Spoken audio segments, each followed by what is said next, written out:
तदन्तं तृतीयकं तृतीयं कृष्णपिङ्गाक्षं गजवक्त्रं चतुर्भुजं लम्बोदरं पञ्चमं च षष्ठं विकटमेव च सप्तमं विघ्ननादं च धूम्रवर्णं सदाष्टकं नवमं बालचन्द्रं च दशमं तु विनायकम्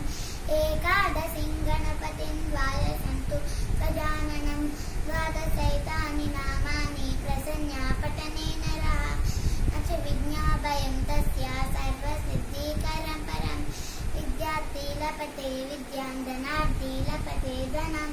पुत्रार्थी लभते पुत्रं मोक्षार्थी लभते गतिं जपेत् गणपतिस्तोत्रं षट्कैर्मासे फलं लभेत् संवत्सरेण सिद्धिं च लभते नार्थसंशयः अष्टाभ्यो ब्राह्मणेन च लिखित्वा ये समर्पयेत् तस्य विद्या भवेत्